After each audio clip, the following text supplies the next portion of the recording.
Dan saya nak cuba hari ini adalah Kinagawa Riverboat. Jom.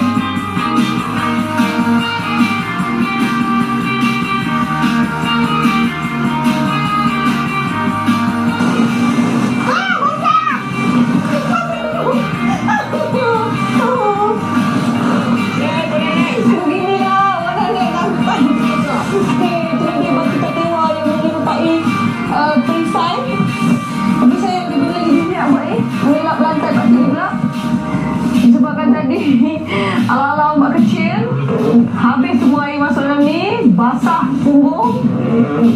Satu hal. Batu gajah, elephant rock. Oh, muka gorila. Tu gorila, tu batu raja. Tapi tu batu raja dekat berak je. Kat sini pun ada lah.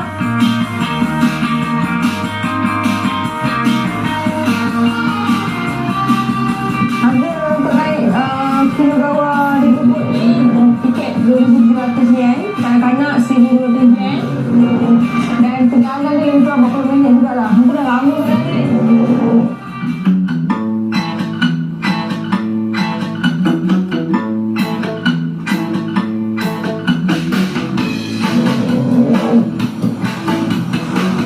Suara dia pakcik. Okey, satu sejarah yang menarik dekat Kinagawa Riverboat ni punya. Kalau dulu tahun 30-an, penumpang yang naik bot ni dihidangkan makanan, minuman, lepas tu ada hiburan lagi. Tarian dari geisha, lepas tu ada fireworks. Kan tak ada dah, hiburan dia ni je lah. Oh.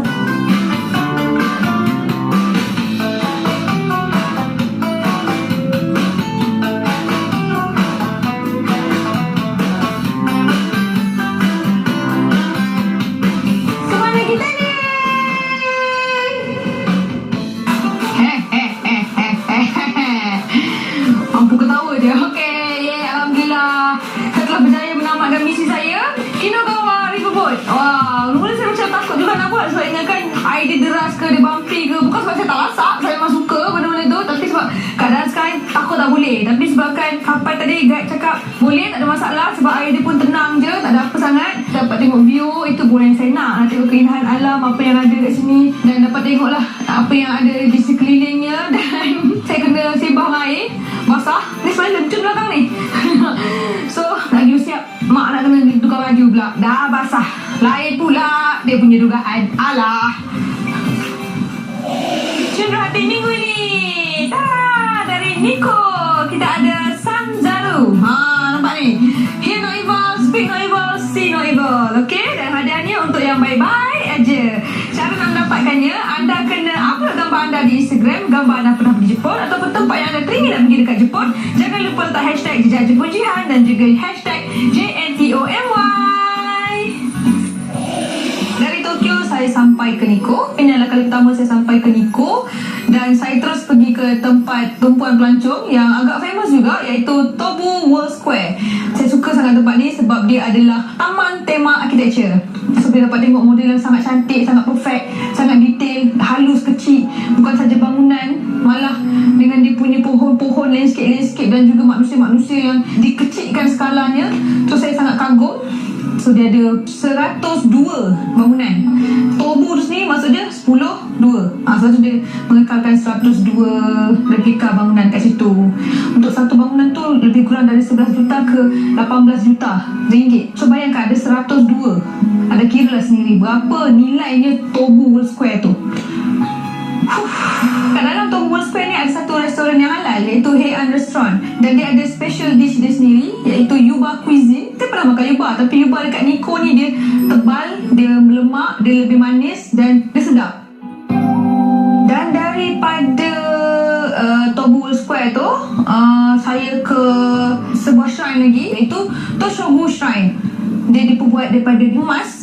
So dia memang sangat gah dan nampak hebat. Keseluruhan di dalam Toshogu Shrine ni banyak benda yang melambangkan asal usul budaya agama Shinto tu. Dan saya ke Kinagawa River sebab untuk musim ni saya tak masuk air lagi. Dan tak sangka pula memang ada aktiviti kat situ. Ingatkan nak tengok pemandangan je. So dia ada Kinagawa River Boat yang dengan masa lebih kurang dalam 40 minit macam tu untuk sampai dekat dia punya endpoint tu. Penat saya satu hari tu bila dapat duduk dalam boat tu macam relaxnya dapat air. Walaupun lebih kepada saya menjadi asisten pakcik dengan mengelak sampan dia yang penuh masuk air, tapi at least dapat lah. Nak sangat kan masuk air, masuk tu air. Nikko pada pandangan saya ingat Nikko ni adalah satu pekan kecil, tapi rupanya dia sebenarnya ala-ala European style. Tapi disebabkan Nikko ni dia punya kedudukan ni dah menghala daripada Tokyo tu, dia dah menghala ke arah utara, so dia semakin sejuk. Memang kena bersedia dengan baju sejuk walaupun kita berada di late summer gitu. Dia start sejuk.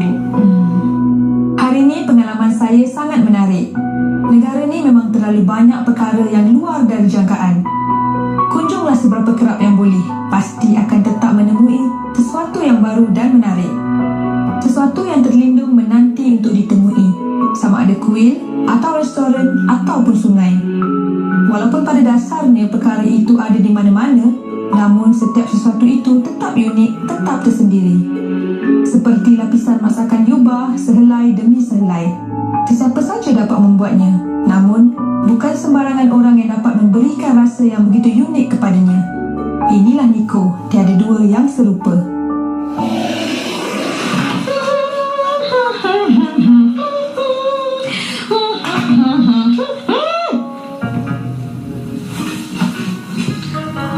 Ni seram ni, sampai masuk dalam bilik melampau. Pintu kunci, macam mana dah boleh masuk ni? Okay. Apa? Apa ni? Kucing. Rimau. Jihan, esok gunakan perkataan ini. Doko dekai masuka? Suka-suka dia suruh aku buat macam-macam. Maksudnya siapa yang hantar ni? Bawah ni bawah. Musang ni boleh mengusir atau menghalau tikus yang makan padi.